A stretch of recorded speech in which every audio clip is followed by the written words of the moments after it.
Welcome to the Veritas Podcast. I'm here with my co-host, Ben Rebellis, and we are going to be talking today a lot about Twitter and Elon Musk because a lot has happened. We're recording the show as we typically do on Saturday. It's Saturday the 17th. So in a couple of days, there'll probably be more information about these stories. There's relatively limited information on some of this stuff now, especially because a lot of it kind of broke yesterday on Friday the 16th. But we're going to do our best to cover what's going on with Elon Musk and alleged doxing and banning and sort of, techno-fascism, if you ask Alexandria Ocasio-Cortez what Elon Musk is up to.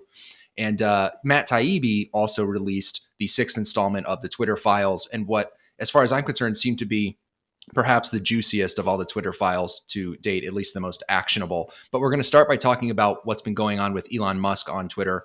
As many of you know, Elon Musk took over Twitter in the last few months. He has become one of the most hated and loved people in the world, probably one of the most controversial figures in the world, much more so over the past 6 months than he was even before that, even though he's been the wealthiest person in the world or one of the wealthiest for quite some time. He alleged this past week that he was being doxxed by an account called Elon Jet on Twitter, which essentially tracked the location of his private jet and where it was going and where it was landing. I don't know exactly how this account was able to do this. Musk has claimed that this is not public information, but a lot of people have argued that it is public information. That seems to be in dispute. And Ben, maybe later we can get into that. I don't know if you were able to look into that more, but there seems to be a dispute over whether or not where his jet is actually is public information. But one way or another, Musk claimed that it was not and that he was being doxxed, and he actually banned this account. And then what happened was a bunch of sort of left-leaning journalists were posting links to the tracker itself that this account was using, and they got banned as well. This included some pretty prominent journalists. I think there was one from CNN. There was this guy, Aaron Rupar. And in any case, it resulted in a huge backlash against Musk. People are accusing him of sort of techno-fascism and censorship. Of course, they are accusing him of free speech hypocrisy because he claimed to take over Twitter as a sort of free speech, idealist or absolutist. And yet he is banning people under, let's say, questionable circumstances, depending on how you view the situation. I want to start by saying that, as far as I'm concerned, if this was not public information, based on what I know, and it seems a little unclear whether or not it was. My assumption was that it was not, because Elon flies private. Obviously, he's wealthy enough to do so. He does not fly coach on, Southwest or anything like that. So it'd be funny if he was on like Spirit Airlines for some reason. Right. But no, this is information that seems like it would be difficult to get. But again, that seems to be in dispute. But I'll work for a little bit under the assumption that it is not public information, because that would be my guess just based on the circumstances. It's a private jet. I don't know why its exact flight paths and locations and the timing of that would be public information. I definitely understand where Musk is coming from here. People are being very critical of him. There's also an element to this I learned this morning. Apparently, Musk's family was stalked by somebody a couple of months ago, and this has really rightfully given him the heebie-jeebies. Or it was less than a month ago. It was a few weeks ago in November. Somebody attacked one of the cars they were in or something. Some kind of bizarre event took place. The details aren't particularly well known of exactly what happened there, but Musk says that he fears for the safety of his family and his young children. Musk has many children, but he fears for his many children by many different women. But with some of them, he's fearing for their safety because they were stalked and it sounds like maybe even attacked by somebody that was aware of his location. I really do understand his concerns here. The doxing thing always strikes me as odd, because when you're posting someone's physical location, there's always this question, if you are, let's say, a journalist who's doing it, of like, how is this of the public interest? I believe there are many things about Elon Musk that are of the public interest. His business dealings, his personal philosophies, his material wealth is certainly of the public interest. He's the wealthiest, or I think he might currently be the second wealthiest person in the world.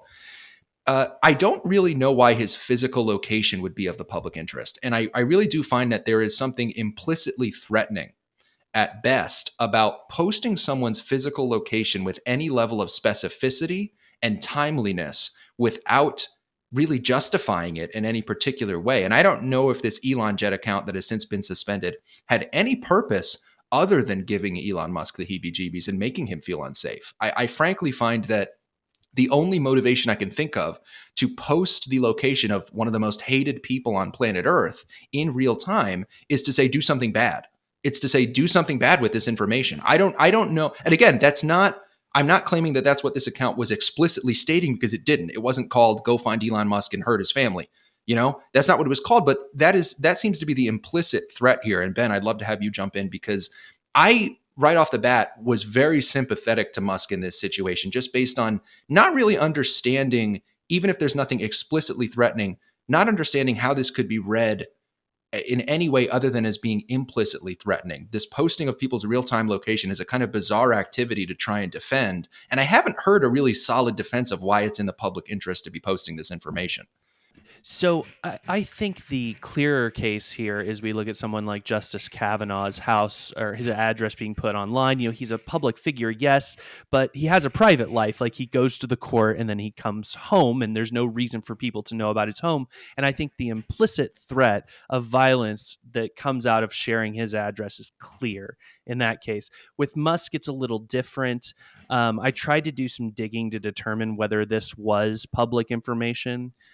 There was a Tim Pool tweet that seemed to indicate to me, based on my complete lack of expertise in this area, that this was not entirely private, but might have taken some technical know-how, insider knowledge to be able to get this information.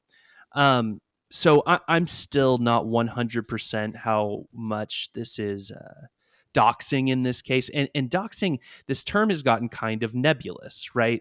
So a classic example of doxing is, let's say you have somebody who's faceless, completely private on the internet. They use a pseudonym. They don't post a picture of their real selves. I think Libs of TikTok is probably one of the best examples. And then someone goes out and figures out their name and where they live, and that seems to be classic doxing. But saying that Elon Musk is having dinner at Bubba's Barbecue Shack in Austin, Texas tonight, is that doxing?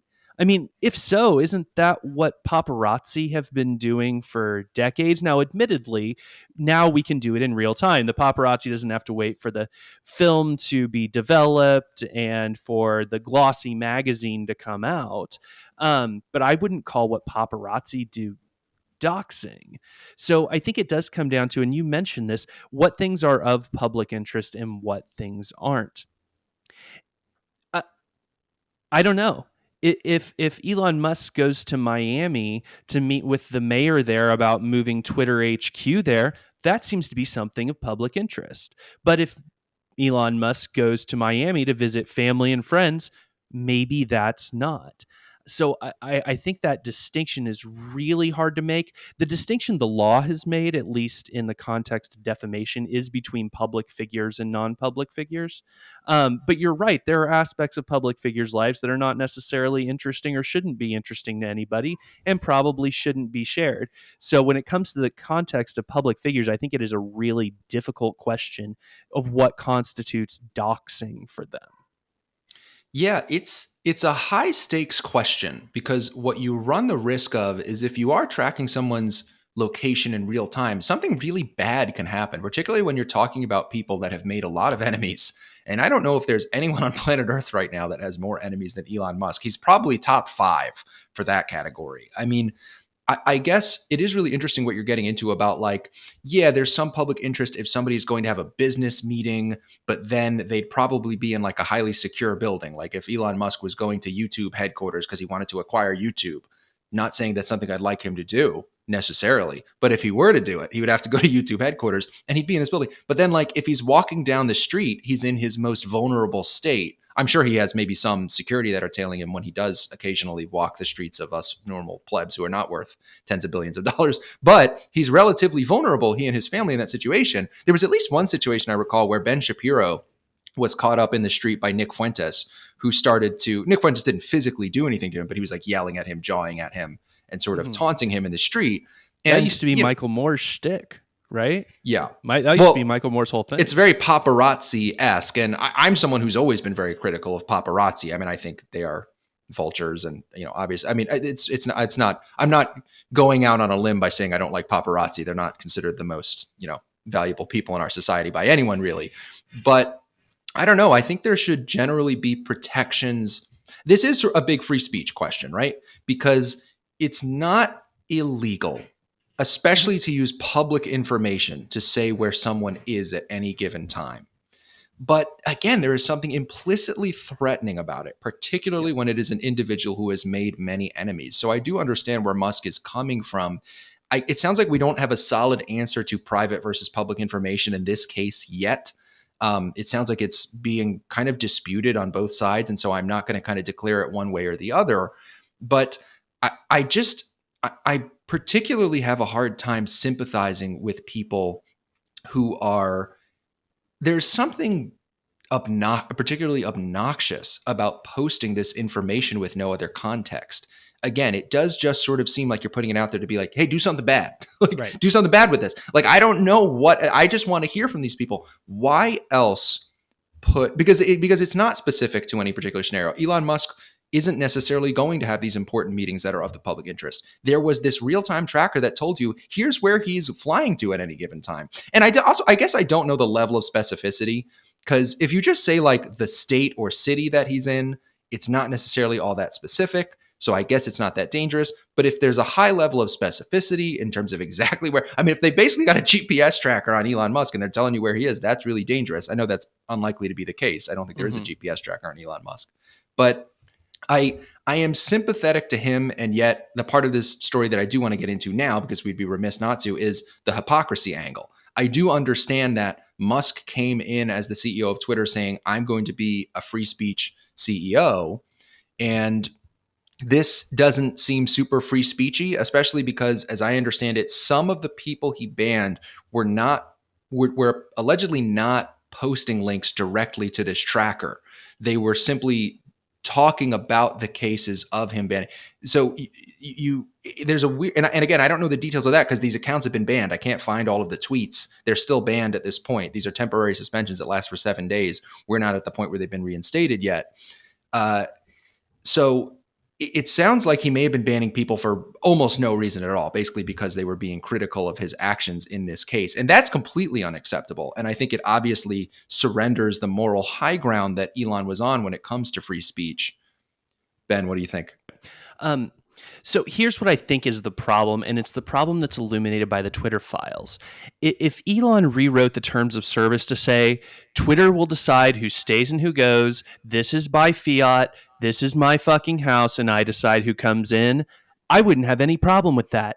Instead, Twitter hides behind its terms of service and acts as if it's just administering those terms of service and enforcing those rules, when really what is happening is justifying decisions with the terms of service for stuff it wanted to do anyway, which is very lawyerly, and it is why people hate lawyers. I mean, look at the Twitter files. There's basically an admission that they didn't know whether the Hunter Biden laptop shit was actually hacked materials in capital letters per terms of service. But Yoel Roth said that Twitter could not commit the fateful error of 2016 of propping up potential misinformation that would be favorable to Trump, which, by the way, in neither 2016 nor 2020 was that October surprise information actually false, but whatever. Twitter 1.0, if you want to call it that, was hiding behind motivated interpretations of their terms of service to ban non-woke, non-left people. And Twitter 2.0 seems to be doing the same thing, just with a different target. Yeah, your point is well taken, Ben, that Musk seems to intend to use some I think he intends to follow his gut and follow his emotions some of the time when it comes to this stuff. And that's been pretty clear from the get go. I mean, when he said, I'll let Donald Trump on, but I won't let Alex Jones back on because I Yeah, personally really despise him. I don't disagree with that, by the way. sure. That's kind of how I feel about Alex Jones, not a fan. But there is something arbitrary about that, right? There's something inconsistent about that. But it's understandable because Elon Musk is a human and he seems to be basically saying like the buck stops with me and I'll be the be all end all in these decisions. It's an interesting situation because, like you said, there's I guess if he was open about that and he kind of admitted it, there'd be something respectable about it. Um, but yeah, he is sort of hiding behind like, oh, well, now the terms of service, they're going to say that you can't be putting people's real time, location data or anything like that. And he's kind of hiding behind that. And it does look bad from like a free speech point of view. On that note, I will say that, I'll say this. I am going to be pretty defensive of Musk, I think, as this story develops. Mm-hmm. And I'll tell you why.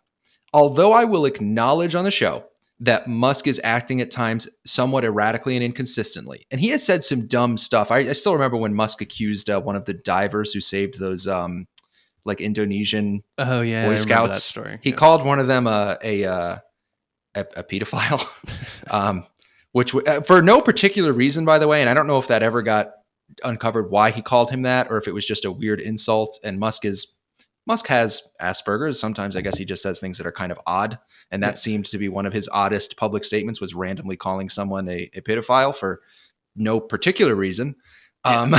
He also endorsed some of the weird doubt around the Paul Pelosi thing, which admittedly he took down, but he was quick to kind of endorse that there was something different than just a straight burglary going on there. Yeah. All of this is to say he's not a perfect person. And we acknowledge that. Like, but here's what I want to say though. There's something really human. And I know people don't think of Musk as a human. They think of him as the same thing as like Mark Zuckerberg, is kind of this like reptile. And I get it, because he's super rich and his life is just kind of this weird otherworldly thing where he's the world's richest man. I get why you would think of him as kind of non-human or sort of like proto-human or whatever.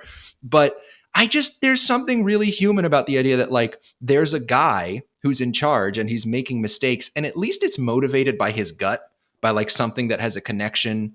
But I'll put it this way. I used to say on the show, I am a big fan of, just when it comes to wokeness, anything else, something else. And to me, that was what got Trump elected, was that he was something else. He was something else. And Trump is eminently flawed, and almost everyone knows that. Even people who like Trump know, in many cases, that he's eminently flawed. And to me, Musk is another figure that is popping in where like everyone can see the glaring flaws of this man. And yet, in my case, I kind of barely care. Mm-hmm. Like I'm just thrilled at the fact that we can have a somewhat unpredictable actor, because he's a human making decisions where we sort of understand his basic philosophy, that he wants to err on the side of free speech, but he seems to be acting a little bit hypocritically on that at times. But at least he's trying, and it seems like his heart is in the right place. There seems to be evidence that a lot of this is motivated by the fact that one of his older children became trans, and that he was not fond of that decision, and that has strained his relationship with one of his children. And so this all kind of comes from like a very human place. And to me, if you give me the choice between Twitter 1.0, which was run by sort of this woke cabal, where you could predict what they were going to do every time they did something. You could say they're going to do what the woke script tells them. They're going to consult the chart, and they're going to see what the correct action is according to the chart of like, oh, this was against, white people, and so we don't care. This was against black people or women or trans. So we had to, like they would always just consult the chart and do what the woke wanted them to do. And it was trending in a really bad direction, and it was getting worse every day. Musk is not perfect. And I think he's going to continue to make these mistakes. And I will admonish him for the mistakes that he makes. I think that he definitely made a mistake here, at the very least, in banning people who weren't even tracking his location. It seems like he banned some people pretty willy-nilly here. And he seems to be kind of working on the fly, and he's not being super transparent about it, because I think he initially said these people would be permanently suspended, and now it's a temporary suspension. And it is chaotic. And I admit that 100%. And I think he's going to continue to make these mistakes.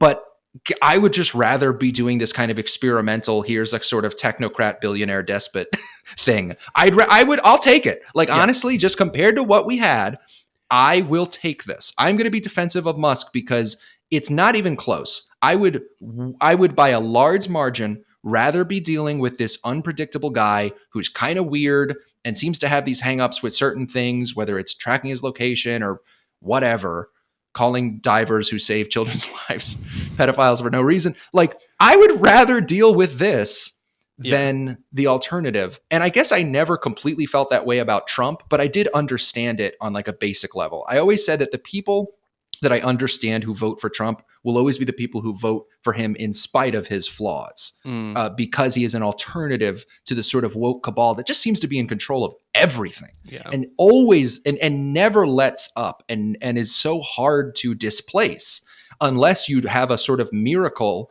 like a man with $44 billion to burn who can displace them using the $44 billion, So I guess I just want to jump in and say, like, for all of our, and we'll keep talking about this in terms of what's right and what's wrong, but I just want to be clear, like, I think these types of stories will continue to happen with Musk. I don't think he's going to back down. He seems to have some fortitude here, and like he really wants to stand up to the woke mob. And I'm going to generally be pretty supportive of it as he continues to make mistakes. And I'll admit when he makes those mistakes on the show. But my ultimate feeling about it is I'm not really mad at him, even though I'm a fan of consistency and I'm a fan of transparency. I'm sort of accepting of the fact that, like, okay, we do have this eminently flawed person, but that is so preferable to the just sort of the faceless void of wokeness just sort of passing over, like some kind of spirits just passing over every institution in the world and making it completely betray its original purpose. Yeah, I echo a lot of that. I am generally a fan of Elon Musk because I'm a person who's always said, you know who I want as my elected leadership? I want the smartest people possible. Unfortunately, or fortunately, the smartest people possible know that being in politics is a dumb idea. The thing about Elon Musk that I think I like, and I'm going to make a statement here that is completely uncorroborated and unresearched, he is probably the most public CEO of a major corporation that we've ever seen. Most CEOs hide behind PR, hide behind lawyers. Musk is out there saying the things, and he went. I mean, this is infamous now. He went on Joe Rogan, probably when his board didn't want him to do that. And he went and smoked a joint on Joe Rogan when his board definitely didn't want him to do that. Like, how that is such an authentic, genuine human thing, to your point, as opposed to most suits who run most major companies. I mean, I just find that behavior so much preferable to not only the opaque nature of most of corporate evil corporate America, but also to the opaque nature of what was going on at Twitter, that this void, this whatever was this woke cabal that now we know was not only going through and telling Megan Murphy she can't say that people with penises are not men, or however that works. But they were doing it in concert with the fucking FBI. The FBI was taking their data on the back end and turning around, or they were screening it themselves and then turning around and telling Twitter which people to censor. That is terrifying. So if Elon Musk is the opposite, or is the enemy of wokeness and the FBI working together, I will endorse Elon forever. Ben, I think that everything you said is extremely well taken because it makes me think of, I mean, you mentioned Megan Murphy being banned for saying that men can't be women. I mean, when you're trying to pick between Musk and Twitter 1.0, we're talking about a group of people who in 2018, and this goes underreported when people talk about the culture war, this moment, people will talk about Evergreen and the 2020 riots, rightfully so. In 2018, something happened that to me completely discredited anyone who would say that Twitter was better before than it is now. And that's that Twitter started banning people. It became like Twitter illegal to say that men cannot be women. They declared war with reality. They declared war with free speech in that moment. And all's fair once you've done that. All's fair in a culture war, as far as I'm concerned. It's very hard for me to sympathize with people who are saying, how dare Musk be somewhat willy-nilly with who he's banning? There is some truth to it. Yes, it is a bit hypocritical. I completely admit that he's not doing the best job he could possibly do. But the alternative is people who made it against the rules, a bannable offense, permanently bannable offense for someone like Megan Murphy, who was like a leftist feminist at the time, to say that men can't be women. They said stating biological facts, completely nominal pushback on a very important issue of the day on gender ideology, that was like Twitter illegal, banned, go to Twitter jail. And to me, it's like, that was a declaration of war. That absolutely makes me feel like nothing could be worse than that. Like, that is such a ridiculous thing that you couldn't say men can be women. And I don't know if they fixed it yet. It seems like people are being a little bit more willy-nilly about they can say, that Rachel Levin is a man or whatever. But I don't know what you can still say on YouTube, but I guess we'll find out eventually. but We might have gotten away with a couple of those on last week's show, Yeah. but I just I'm glad you brought that up because I was thinking about that. And actually, to give credit where I should be giving credit, Matt Walsh brought this up on Twitter. I've been becoming kind of a big fan of Walsh over at the Daily Wire, and yeah, he brought up how like just that you forfeit your right to complain about being censored when you were saying biological facts are just borderline illegal. Mm-hmm. Like, to me, that makes Musk an undeniable better alternative. I'll put it this way: Musk is an imperfect solution. He is eminently flawed, and yet he is still eons better than any alternative, than anything else we had. And I wish, I will go out on a limb and say, I wish there was an Elon Musk for every social media company and every major institution in this country. And again, is that the optimal solution? No, the optimal solution is for us to get in a time machine and go back to, the 1967 when people were first discussing critical theory and stop this thing from getting, but we don't have that option. If there's other people laying around with $44 billion, I know Peter Thiel is up there, but he's not quite that wealthy. And they want to do what Musk is doing, I'm all for it, even if we have these hiccups along the way. Yeah. No, I completely endorse all of that. We can't let the perfect be the enemy of the good. And no, Elon Musk running this show is not perfect, but it is considerably better than people being banned for saying that men are not women. Yeah. I mean, that's kind of the end all. When I saw Walsh tweet that, and I want to give Matt Walsh all the credit in the world for pointing that out, because I had kind of forgotten about it. This is something that people forget, was the moment in 2018. I think it was fall of 2018 when they said, you can't quote unquote misgender people anymore. You can't say that men can't be women. They banned Meghan Murphy. I want to give him all the credit for pointing that out, because as soon as I saw that, it kind of put me in the mindset of what are we doing? Parsing out what Musk is up to. At the end of the day, it just seems kind of trivial. And I guess it is important on some level, right? Because he came in saying he'd be a free speech absolutist, and we should hold him somewhat accountable. It's not like that's punching down, right? He's the richest guy in the world. He's the CEO of Twitter. I'll walk that back a little bit and say we should try to hold him accountable. But it's just so hard to care when you're going from the worst people in the world. I've said that on the show before. I like to call them the worst people in the world. The people who just follow the script and do the worst thing every time, to somebody who does something that is bad or good depending on what their gut tells them. Yeah, although I want to highlight somewhat of a danger here. I mean, if we're talking about whether we should revel in the libs being owned by Musk because the non-libs were being owned by previous Twitter so much, I don't think the answer to that is yes. The problem is this switching of arbitrary rules for arbitrary rules. But at least for me, I'm a free speech person. I want that to be the principle, and I don't want whatever weapons Twitter has to be used against my combatants as much as I don't want them used against me. On the other hand, I don't know, how much is Elon really doing? Yes, we had that massacre account killing spree, whatever you want to call it. But I saw someone say that Twitter has become unstable and volatile, and I haven't really noticed that at all. I've noticed a couple things. I see ads for smaller accounts, which is kind of new, and I get to read the Babylon Bee again. That's a bit. I'm not the biggest account on Twitter, so maybe I don't notice some of the larger changes. Which, by the way, follow me at Ben Rebellis on Twitter. I'll post more if you guys subscribe more. But Twitter seems almost the same to me. I scroll, I read things that make me happy or angry, and then I leave the bathroom. There's no really big changes I've truly seen other than some of the recent bannings. Yeah, there's this thing where people keep saying Twitter's going to die and explode, and they've been saying that now. It almost reminds me of the new Russiagate, where people kept saying the Mueller report's going to come out and Trump's going to be gone, and it just completely face planted eventually. And then people continued to say it was still going to happen and continued to act like it should have happened. This seems to be the new Trump colluded with Russia, that Twitter's going to implode, it's going to disappear, it's going to fall under. It's no.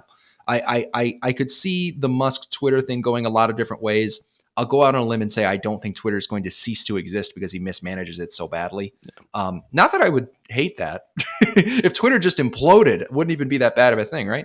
Right. But, as we're talking about Twitter, and you did sort of allude to this before, Ben, I do want to get into, and we have, again, very limited information because the thread just came out yesterday from Matt Taibbi, but I do want to talk about Twitter Files Part 6.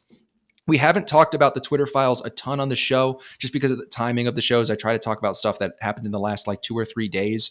But in this case, we just got some information yesterday from Matt Taibbi, which essentially showed, I think, the most actionable information from any of the Twitter files so far, which have been reported by Barry Weiss, Matt Taibbi, and I think Michael Schellenberger. Yep. Taibbi reported that, and he has emails and screenshots that you can look at on Twitter. If you go to Taibbi's Twitter, I think he pinned the thread. Basically, the FBI was emailing back and forth with Twitter's, I'm going to put this in air quotes, trust and safety team. And they were pointing to certain accounts that were engaged in alleged election misinformation, which I will note at the very start of the story is not illegal activity to just say things that are not true about the election. Unless you're like really specifically like doing robocalls to tell people the wrong polling times or something. There are very specific things you can do that are kind of illegal, but not what's going on here. At least one of these accounts was a satire account. Many of these accounts were very small. They were not particularly large or influential accounts. And the FBI basically said that I don't know if they explicitly said we want you to take action against these accounts, but they said like, here's a group of people you should look at. Like there's a pretty obvious, I was talking about implicit threats earlier in the show. The implicit message here was the FBI wants you to take these down or to take some kind of action against them. Twitter responded by very quickly saying like, absolutely, here you go. Here's what we did with each of these accounts. We suspended this one, this one, this one. We limited this one. And I think it was actor Billy Baldwin, for some reason, was the one that they did not take any particularly punitive action against, which is kind of funny. I didn't look into exactly what Billy Baldwin was doing wrong, but I guess it couldn't have been that bad. Or the Baldwins know someone on Twitter's trust and safety team, who knows? But in any case, this is really interesting and is as close to, if not a smoking gun in the Twitter files as we've seen to date. I mean, Ben, I love having an attorney on the show now, because what I'm thinking about now as we see this could be reasonably interpreted as government collusion with a large corporate entity, with a large private corporate entity, to suppress speech. And I will emphasize speech which is not in violation of existing law. Again, the FBI is not only entitled to, but they are obliged to, and it is their duty to address illegal speech, which would include CP, which would include threats of violence, which would include terrorism, recruiting for terrorist organizations.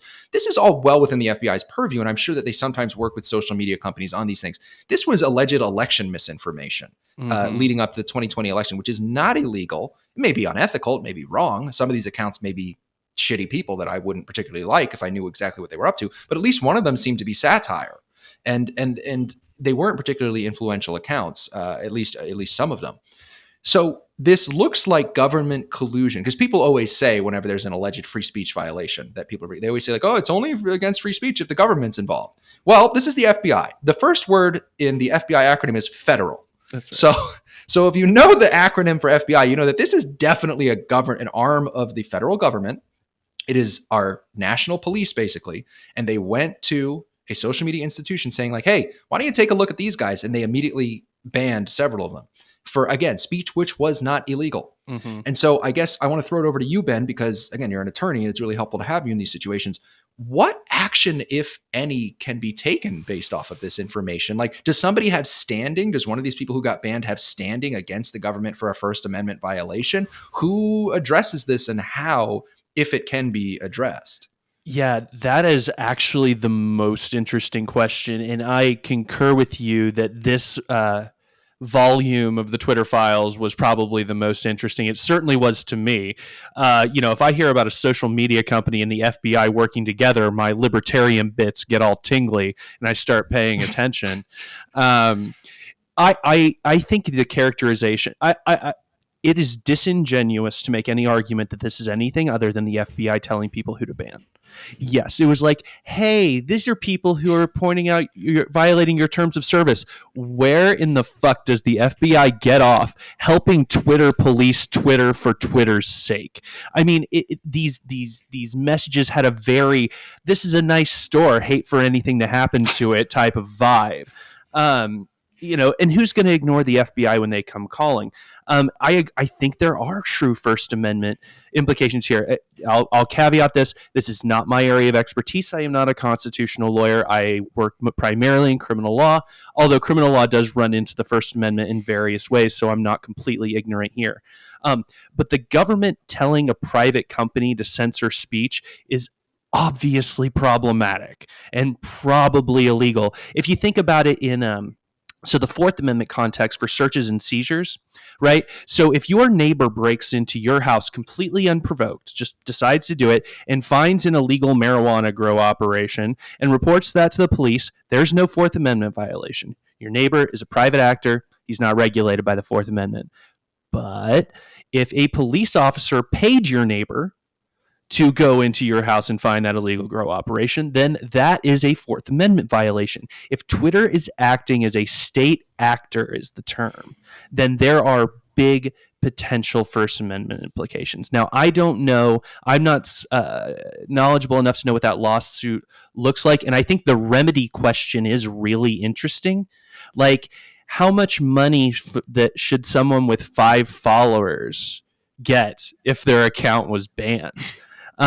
What would injunctive relief, like an injunction is making somebody do or do not do something.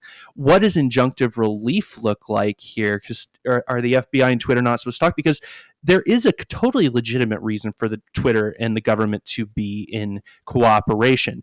What is it? I'm trying to remember the exact adjective for it. Is it child sexual abuse material? I think that's the official PC term for it. They should obviously be working together for that. They should also be working together when the FBI gets a warrant for somebody's account.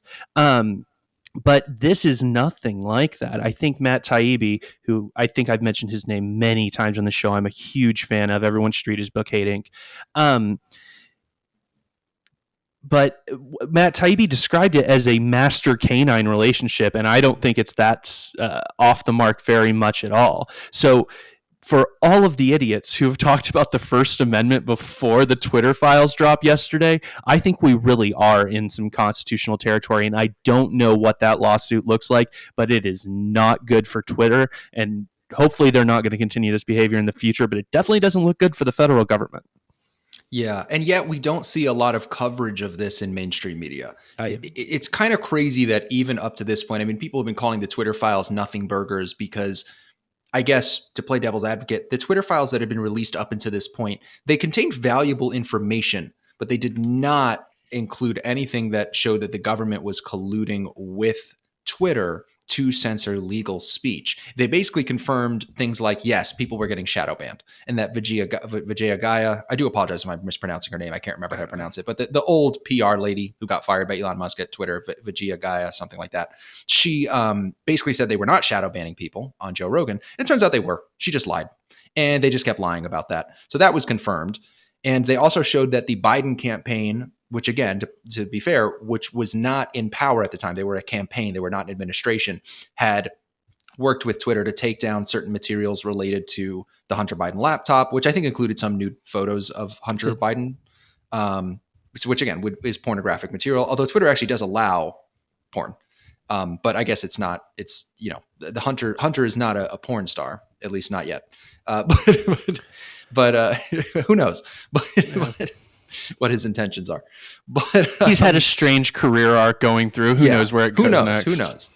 And then he'll be president after that. Anything can happen in this in the simulation that we're in. Who knows? But in any case, you'd think that eventually, like the media, it seems almost impossible to back them into a corner at this point and just make them talk about something. Like they'll sort of stick to their guns against anything. I mean, I remember with Rittenhouse, there was finally that point where he was acquitted, and a couple people on CNN were like, "Yeah, this is probably correct." To not have this kid sent to jail for defending himself. Every once in a while, you'll see them finally get backed into a corner where they have to admit something. And I do understand that CNN in particular has been trying, I think, to kind of rebrand to their old branding. Because back in 2011, maybe 10 years ago, CNN's whole thing was, we're not MSNBC, we're not Fox. We're actually a relatively down the middle cable news organization. I actually used to really like CNN for exactly that reason. They used to not be a terrible thing to watch before there were just much better sources of information available on the internet. And they, of course, went completely fucking crazy after Trump got elected. It really took a turn over there at CNN. They've always been my election night team of choice, for instance. I do still like watching John King at the Magic Wall. But we're not seeing the media cover this story, even though it's like, come on. Like at this point, you have to cover it. And maybe there's a couple articles, but I'm sure that the headlines are like twisted so that it's like, oh, it's probably like conservative journalist Matt Taibbi That is releases exactly what's been Twitter said. files, and it doesn't specify that like he uncovered collusion between the FBI and Twitter. Like, or maybe they put that in like the last paragraph. Like they always will put it in there. Like, and some people have said that this might be a violation of the First Amendment. No big deal. Like that's like the last sentence of the story that no one reads, or it's like an editor's note. Because Taibbi has to email them 7 times to say he's not conservative and that they need to fix the story. Like, it's just frustrating that this is a big deal. And I guess I'll tell the audience, like, I try not to on this show make things into a big deal because I want them to be. And that's why up until this point, we didn't cover the Twitter files because they weren't always contemporaneous with our recording schedule. And because the Twitter files were always a big deal, but they weren't big enough to, again, overcome the sort of gap between, well, the fact that there was a major celebrity who was saying anti-Semitic things on Alex Jones at the time, and we kind of had to talk about that. But, you know, up until this point, I haven't tried to blow them out of the water because I never want to misrepresent something and say it's a bigger deal than it actually is. This was my moment where I carefully went through Taibbi's thread, and I definitely found that I want to see some kind of legal action be taken against the FBI. I mean, this cannot continue. And I'm hoping that there's more material because everyone knew this was happening. This is unfortunately not shocking to anyone. Mm-hmm. Yeah, But, well, I'm not sure people were aware of the level of collaboration between Twitter and federal law enforcement, and the appearance of the Office of the Director of National Intelligence was actually very shocking to me. So I think we suspected it, but I certainly was not aware of the level of collaboration going on. Yeah, no, I mean, this really speaks to like actually having hard evidence of I mean, just emails going back and forth between the FBI and Twitter, which is kind of crazy, where they're just, again, saying like, again, it is kind of like that mafioso, like, hey, here's some people that you should probably do something about. I don't know. I mean, it's like, yeah, you don't have to if you don't want to, but I think maybe you should. Like, right. Kind of, like, if you go and look at the Taibbi thread, you'll see what I'm talking about. That like the email is like, I think it says Twitter folks in like all caps. Twitter contacts. Maybe Joe, yeah, it was like Twitter contacts. It's not even, it doesn't seem like, it seems like a weird kind of Taibbi was saying, kind of like a dog master relationship. So again, we have limited information on this. You know, Ben, you provided some really valuable insight just from the legal side in terms of like what might happen from here. Who knows? We're kind of in somewhat uncharted waters. It's very rare that you actually have legal. I know there was a case earlier this year that went to the Supreme Court about religious freedom having to do with like praying on a football field, but you don't see that many cases about the First Amendment that really have to do with like the government censoring speech. You don't really see them get very far. I think that has a lot to do with who's in control of the federal government currently. But something could maybe come of this. Yeah, you don't see them like this. Like when you see those First Amendment cases, typically it's you'll see schools doing things like other public agencies. And when it's law enforcement, it's typically, I hate to say this because I'm not an expert, but it's usually not civil. Like there's a case right now in front of the U.S. Supreme Court where a guy made a parody account of a police officer's Facebook page. Like they made it look like it was actually this police department's Facebook page, but it really wasn't. They ended up arresting him for some reason, and now he's suing them. This is a very different type of situation. The collusion of a media agency and a federal law enforcement to stifle speech. This is going to be whatever cases come out of this are going to be unique. Yeah. Well, and I hope that, you know, I hope that stuff like this continues to happen. I mean, I know we're starting to see, and this is actually a good segue into another story I wanted to touch on briefly at the end of the show. There needs to be legal action against wokeness where appropriate. I mean, certainly in some cases, there are things happening where there should be some kind of legal recourse.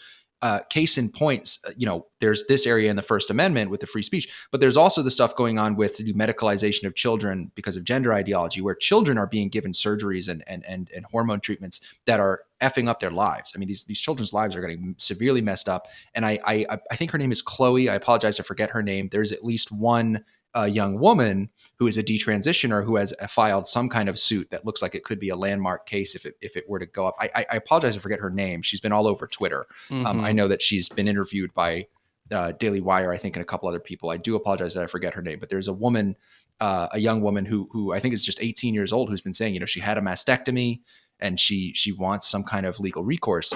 But on this note, I wanted to get into something else that happened these last couple of days. There was a bill that was signed called the Respect for Marriage Act. This is an act that's been floating around for a while. I think it's been floating around for at least 10 years. I mean, basically, the Democratic Party, at one point it was the more extreme wing. Now it's just kind of the establishment wing, has always been, where the gay marriage lobby went to try and get gay marriage legalized, including through the legislature. As many of you already probably know, gay marriage was legalized actually because of a Supreme Court case in 2015, a Burgefell v. Hodges. And it's been legal since 2015 nationwide, but Democrats have continued to push this act that would actually codify that through Congress. And particularly, it became a big issue after Clarence Thomas included, I think, like a small sentence in his majority opinion from the Roe v. Wade case, where he seemed to imply that maybe some of the legal logic could be used. Although that seems to have also been blown out of proportion. Concurring opinion. I'm sorry, the concurring opinion that he filed for the Roe v. Wade overturning, people said that it seemed to imply that there was legal logic there to overturn gay marriage and maybe even interracial marriage. I think that was maybe a little blown out of proportion from what I could tell, but it made Democrats go fucking crazy and say, we got to pass the Respect for Marriage Act so that this is codified in law and can't be overturned. And they did. They passed it. And to be fair, they passed it with bipartisan support. There were several Republicans in both the Senate and House, enough to make it a filibuster-proof majority in the Senate. I'm actually curious. I don't know if Joe Manchin voted for it. I suspect that he did, but I'd be curious about that. Because West Virginia, they don't like gay marriage very much. Nothing against West Virginians, but I'm going to go out on a limb and say they're not a big fan of gay marriage. But anyway, it passed. It passed with bipartisan support in both the House and the Senate. A small group of Republicans in both chambers did vote for this bill. Not the majority of Republicans in both cases, but enough to help get it passed by a pretty considerable margin in both houses. There's nothing crazy about this because it doesn't change anything. It just sort of reinforces the fact that gay marriage is already legal. What I really want to talk about is a couple of things. One, and I'll just note it quickly because there's only so much you can say about it. They snuck into this bill that it also does exactly the same thing with interracial marriage. This is funny for a couple of reasons. There's a strategy in politics that people have known about for a long time. And I think the people who listen to this show, I suspect you're smart enough that you know what this is about, where you sneak something into a bill or you name a bill in a way that makes people who vote against it look really bad, but only to people who are not paying any attention to what's going on. So you might have a Save the Puppies bill that is actually about some obscure budget thing. The actual content of the bill has nothing to do with saving puppies, but you call it the anyone who votes against this wants to kill puppies bill. Right. And that way, when someone votes against it, you say, well, this person clearly wants to kill puppies. They don't care about puppies. 90% of the US population is smart enough. This is a level of pandering and stupidity that is most people are pretty familiar with this strategy and are smart enough to go okay, what's really going on here? These people don't want to kill puppies.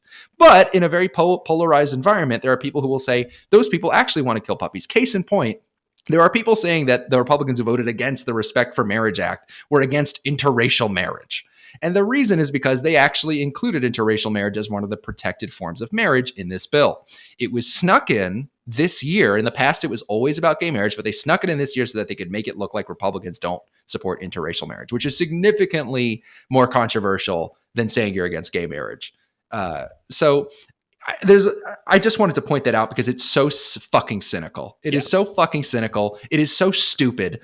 And I want to admonish the Democrats for doing that. And I just wish there was a way that we could prevent either political party from ever doing this. It serves no legitimate purpose to do this sort of thing where you're just trying to make people look bad on these technicalities through semantics.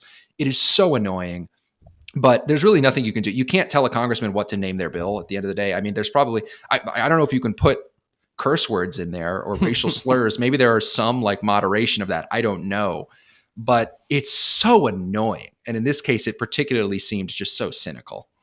No, I completely agree. I mean, this is definitely your area of expertise over mine, Scott, because I hate all of this shit.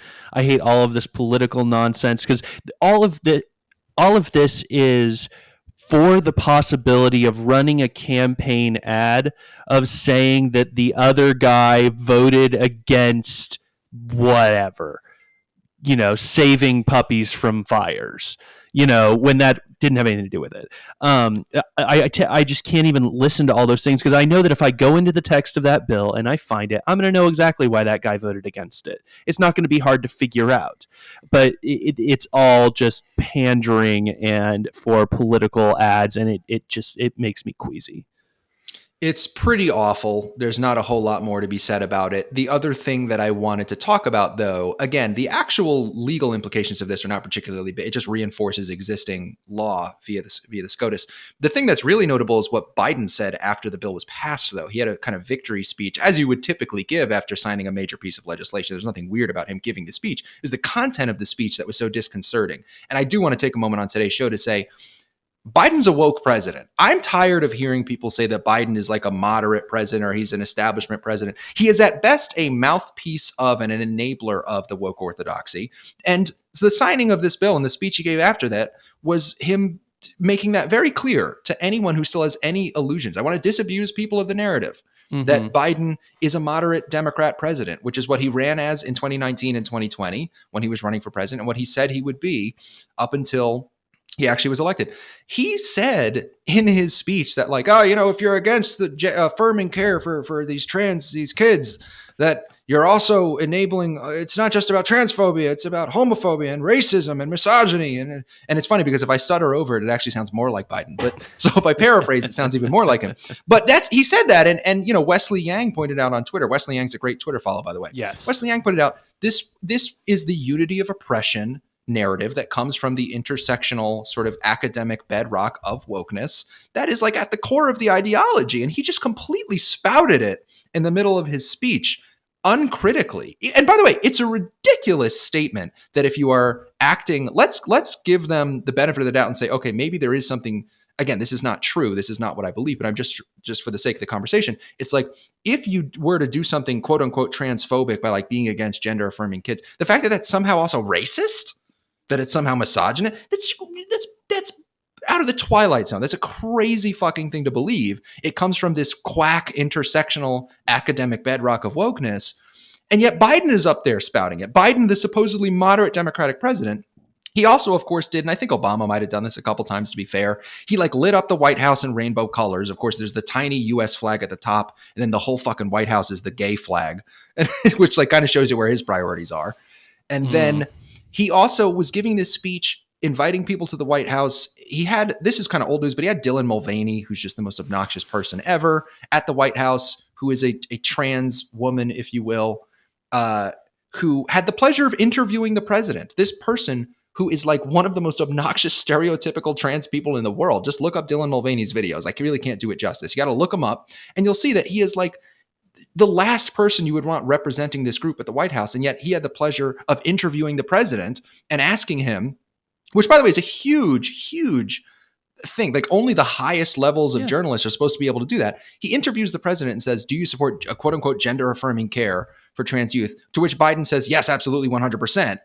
Not very moderate, by the way. Most people in this country are against gender affirming care, quote unquote, for trans youth because they know it has to do with the mutilation and medicalization of children on the basis of a quack ideology. And then he's inviting other people like this Marty G. Cummings character to the White House, who just look up Marty G. Cummings on YouTube and you'll find Marty's TED Talk and a music video that Marty made 6 or 7 years ago. And you will find that this is probably somebody that if you are a moderate president, you probably wouldn't have at the White House, because Marty G. Cummings has openly said that he wants more children involved in drag shows and has music videos that are just gross and vulgar and crass. And I won't go I'll end up like Ben Shapiro with WAP if I keep going, but somebody will clip it and make me look silly. But it's just like 10 years ago, there would have been a riot over Obama having this kind of person at the White House. And I just wanted to say on the show today, stop saying Biden's a moderate. People still will go with like, Biden's not AOC. He's got that leg of the party reined in. Him and Pelosi are going to wrap him up. Don't worry about it. I'm so tired of hearing that. Yeah. I'm going to key on two things you said first. Biden says racism, homophobia, transphobia, and anti-Semitism are all connected. They are not. Hating black people is not the same thing as hating Jews. Thinking that homosexual behavior is immoral because Jesus or some other God said so is not the same as hating people for their race and religion. This overgeneralization is so typical of today's rhetoric. Listen, people can be awful in a bunch of different ways. And, some guy who hates Jews has probably held open the door for a black person at some point in time. I'm not trying to justify being a hateful person, but this just isn't true. They're not all connected, other than saying, in as much as they're connected, saying, I don't like some person because X characteristic, but that's the only thing they have in common. That's not the same things. I mean, many people, Scott, would call us transphobes and racists. I don't doubt that. I'm not either of those things. But once that label is slapped on me, in most people's minds, I'm going out and kicking children in the face who express insecurity about their gender. This is just how this dialogue is framed. The other thing about this Marty person, I'm sorry, I'm just going to have to say the things that you didn't. Biden is not just inviting drag queens or gay or trans people to the White House. He is inviting perverts. He thought that this non-binary drag queen should come to the house. This person has a music video where all they talk about is how much they like dick. And I've said this before. I have absolutely no problem with people, male, female, whatever, enjoying dick. That's fine. But I don't know why you need to make a music video about it, and I don't understand why the person who made a music video about it goes to the White House as a representative of this community.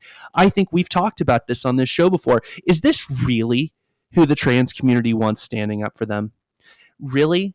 The average trans person who has a 9-to-5 middle-class job, is that the person they want representing them? I don't think that is true. It's not, and it's so bizarre. It's like the polar opposite. This is a group of people that, like, I know normie gay folks. I have some gay friends who wanted nothing else than to be not thought of as a Marty G. Cummings. And again, if you can just look up Marty on YouTube, I am not responsible for anything you see when you look up Marty G. Cummings on YouTube. If you really want to know more about him, you can look him up. But it's just, and because that might help you understand a little bit of where we're coming from here. This person was invited to the White House. No one would ever want to be represented by someone who is this perverse and crass and vulgar and just gross. The stuff that this guy's been up to is just really gross and odd. Like, it's nothing to do with him being gay or whatever. I don't even know if he's gay. These days, you don't know what's gay and what's a trans, lesbian, bi-gender. I don't fucking know what's going on. It has nothing to do with that. Again, we're saying, who doesn't enjoy a good dick every once in a while? A good spotted dick. It's like... It's not that big of a deal until it becomes this just very gross display of perversion. And I don't think we were doing the show in this format when WAP came out, but I would say the same thing about it. It's also weird when women are crass and kind of, particularly slovenly and all that. And it's just as weird when men do it. It's a little bit more weird when men do it, to be honest, because at least when women do it, there's like a certain level of eroticism, I guess, just because I'm a straight guy. And so my lizard brain is like, well, this is a little gross, but but again, when men do it, it's particularly odd. And this guy just it's very weird that this person was invited to the White House, and it could have never happened until really the last like 3 or 4 years, probably the last like 2 or 3 years, to be honest. And I do want to take a moment though, towards the end of today's show, to say, we're always put in these positions of having to like break apart what's so stupid about this ideology and sort of play defense a little bit because we're being accused of all these isms and phobias. I do want to make sure I say, and I always try to credit people who I sort of learned these ideas from, Orrin McIntyre is somebody that I've had on the show multiple times. He mentioned this on Twitter, and I totally agree with it. I don't agree with Orrin on everything, but I agree with him here, is that you're always forced into this defensive position by this strategy where the woke call you all of these isms and also bring up scenarios like Biden brought up in his speech, the idea that gay people are getting thrown out of restaurants. He's like, people should not be getting married in the afternoon and throw it out of restaurants in the evening. No gay person's been thrown out of a restaurant, even in like the deepest of the deep South or whatever, for like 20 years. Like, yeah, sure, that might have happened in the 90s and 80s a little bit. I have no doubt that it did a little bit. And certainly before the 90s and the 80s, definitely. But in the last like 20 years, that has not really been a problem. Gay people getting thrown out of restaurants or whatever. Come on. It's a fantasy world. And all of those kinds of accusations are designed to put you on defense if you're even remotely on the right or if you're anti-woke or whatever. And it's important to, and we're going to continue on the show. We don't have a ton of time for it today, but on the show, we'll try to focus on breaking down. What I'm recommending to you, if you're listening to the show, is always turn that around on the gender ideologists and say, that's not true. And more importantly, here's what you're doing. Play offense. Say you're mutilating children, you're medicalizing children, you're encouraging children to engage in these inappropriate activities. You're denying reality from the get-go with your ridiculous ideology. And make sure you play offense. I want to credit Oren with pointing that out on Twitter. And it's a very important point. And it's one of the areas where I do largely agree with Oren and some of the what are they called? Neo-reactionary guys, is that you want to make sure you're playing offense and you're not letting the wokes kind of frame the argument as being about like whether you're for or against gay rights or trans rights, because nobody wants to be against rights, and you're going to lose that optics battle every time. And you don't want to frame it as like the debate is, if it were a monk debate, the question would be like, are you transphobic? You don't want that to be the question. You want the question to be, are you, as in the other side, mutilating and unnecessarily medicalizing children in the name of a quack ideology? And so I want to end the show there, because I always try to make sure there's at least a small note about like, what do we do? What actions do we take? How do we address these things? So we're not just kvetching the whole show. But that will be it for today's show. Thanks, Ben, for being here again. We are most likely going to take the end of the year off. I might have a small message for you guys or another song. I appreciate everyone who listened to the first song and liked it on YouTube and gave it a listen. And people said very nice things in the comments. I am going to have more music coming out. I might have something at the end of the year, but we're probably going to take the end of the year off in the show, meaning our next show will be in probably like mid-January. So we might not see you for about a month. We wish you all a happy new year and Merry Christmas. No war on Christmas. I'm kidding. Merry Christmas, Happy Hanukkah, all that stuff. I happen to be Jewish, so I celebrate both in my house. Have fun getting drunk and eating and drinking. Yeah. Have some ham. Enjoy yourselves. We appreciate you all listening.